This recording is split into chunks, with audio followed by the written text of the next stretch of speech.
for being part of the process. We have noted carefully what you have said to us.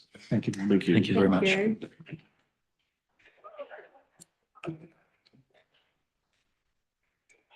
Colleagues, we're now going to hear from the New Zealand Federation of Freshwater Anglers.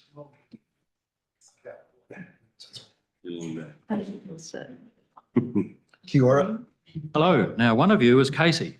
That's me. Mr. Chairman, before we start, we're pretty spread across the country and we haven't rehearsed this. So Casey's our president and he gets first crack. I've got material for everybody to have if they want to read it. Clark will distribute those around. I've got some extra copies too. What we did, we're a volunteer organization. Yeah, sure. We juggle. No trouble. So look, you've been sitting there, sort of watched how we're going. We've got 10 minutes. We're in your hands. We'll have a look at this material and how we use that 10 minutes is over to you. So once again, welcome, and we're looking forward to hearing what you've got to say. Thank you for the opportunity to speak. I'm Casey Cravens, president of the Federation of Freshwater Anglers. I've had the privilege of exploring New Zealand's rivers for 3 decades and guiding them for 2. None of my home waters has improved in decades, and our community finds it's heartbreaking. We strongly oppose the fast-track development bill. It undermines the democratic traditions that define our nation, and it threatens our ecological heritage and our national identity. Intergenerational fairness is a driving concept behind our modern idea of sustainability.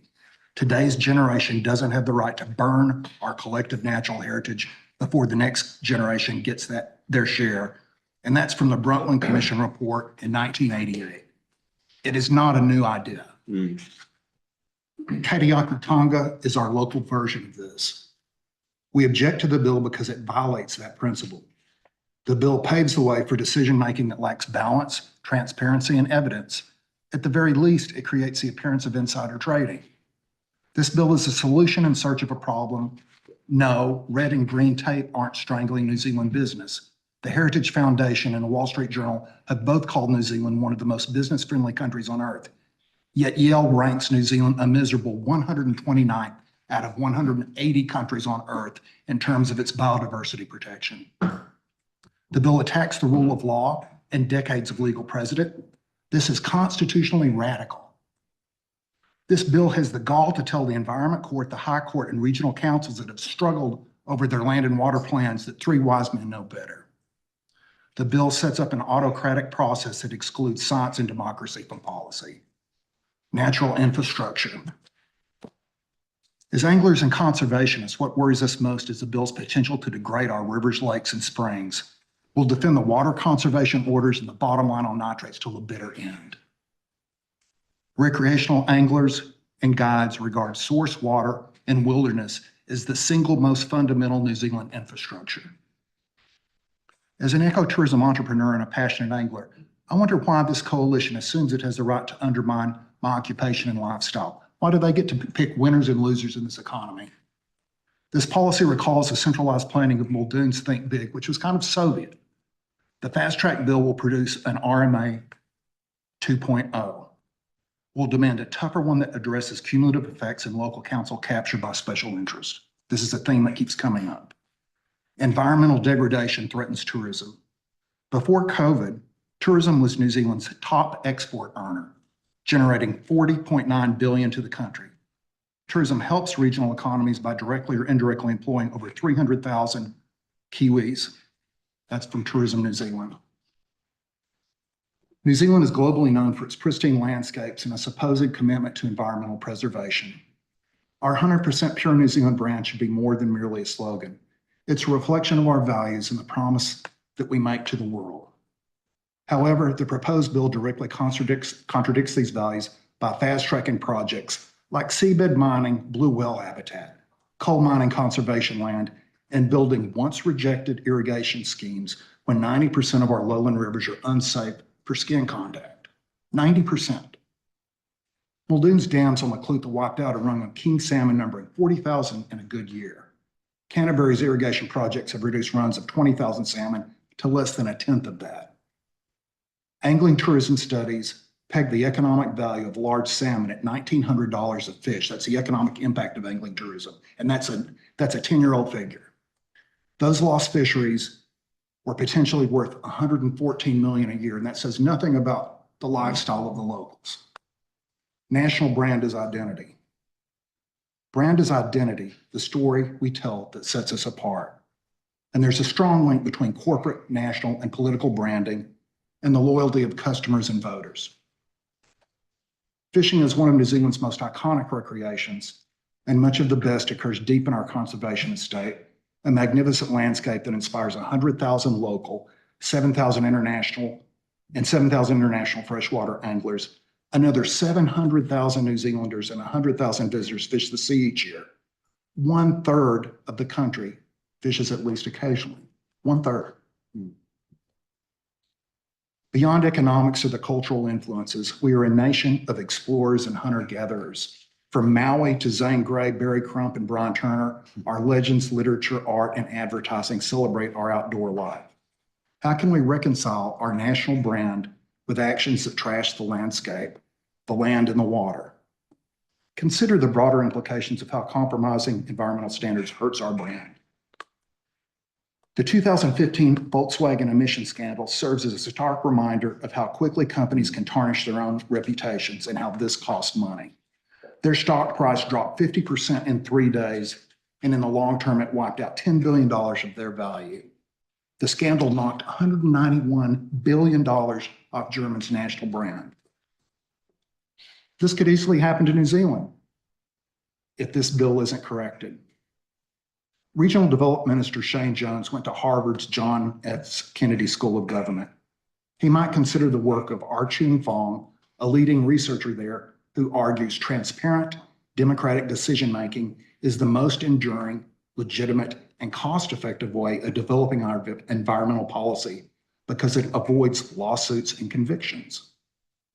You can't exclude ecotourism operators and the majority of the New Zealanders who appreciate our landscape and its natural diversity. You cancel the environmental legal assistance grants, and you've ruled out any of the fast-track projects going to the Environment Court. This violates basic principles of natural justice. Closer to home, Auckland University Associate Professor Mike Lee has 2 points pertinent here. The first is that because New Zealand lacks a proper constitution, sometimes its government swings in radical directions every 3 to 6 years. This looks very unstable to foreign investors and they don't like it. Mr. Lee also studies an interesting marketing phenomenon called brand avoidance. This describes customers, and by extension voters, when they turn on a company or a political party that has betrayed their basic values. 3 recent polls show the current coalition out of power over these policies. Even the National Party's own base opposes most of it. This fast-track bill is a highway to hell. Make a U-turn while you can. Thank you for the opportunity. Now, Peter, who has studied Canterbury, is going to address what the ECAN Act has done to give Canterbury one of the highest bowel cancer rates on earth. And this is a template that goes back to Muldoon, the ECAN Act, and now the fast-track legislation. Thanks, Casey. Peter, away you go. I'll try and jump in and cut a wee bit out, but basically I've been involved with a couple of submissions and I've butted heads with ECAN, making a few statements, but I try and, you know, I've been a vet since 1974, did the MBA thing. I've got a fish vet qualification from Scotland, and I try and apply science where sadly there's a lack of science in a lot of these water decisions. Freshwater's the only field. I'm not talking about built environment submissions. I'm talking about freshwater because it's so complex and so poorly understood that I think fast-tracking thing would be a disaster. So I've invested much time learning about the science and process of water allocation in New Zealand since I was first asked to make a submission against Trustpower's application to develop a hydroelectric power scheme on the Arnold in 2007.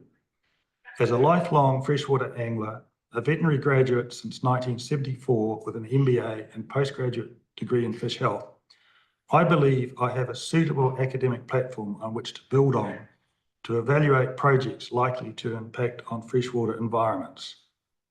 only after investing many hours in evaluating the available literature and communicating with experts both in New Zealand and overseas, was it possible to understand that too many hearing decisions turn on models and opinions that cannot be scientifically validated or verified. Commissioners appear to accept evidence based on the reputation of the expert witness or simply fit their decisions to the politics of the day. The expert panel, as defined within the Fast Track Approvals Bill, must include ecologists, fish biologists, or others with an understanding of the complexity and uncertainty that is inherent in exploiting vulnerable environments. I believe not enough consideration is applied to the environment when the use of natural resources are approved for commercial exploitation. While consent hearings are largely a matter of law, it is crucial that an understanding of environmental and ecological effects are part of any approvals process. This fast track bill appears to go out of its way to exclude any consideration of the environment, and for this reason, the New Zealand Federation of Freshwater Anglers opposes the fast track approvals bill. Now, if we've got time, I would like to use. Well, sadly, we don't. Oh well, if you would mind reading in your time, my case study with Canterbury, which shows how we've destroyed massive natural capital in the form of Te Waihora, Canterbury's groundwater, our Logan lagoon, springs and lagoons. We have a council out of control where the chair has been stood down for farming illegally. They're facing serial law courts through issuing illegal consents. The Federation is involved in an ongoing court case on Manawa Energy's alleged water storage in Lake Coleridge. I mean, look, Peter, sort out the shambles that you've caused before you cause a new one. Okay, look, thank you very much. We've well exceeded the time available to us for the submission, but we thank you both for making a passionate submission. We appreciate the effort that you put into both the written and the oral presentation, and thank you both very much. Thanks very much. Now, on that note, members, we're going to take a 10-minute break and we will reconvene at 3:30 to hear from Andrew Simpson, no relation, Balmoral Station.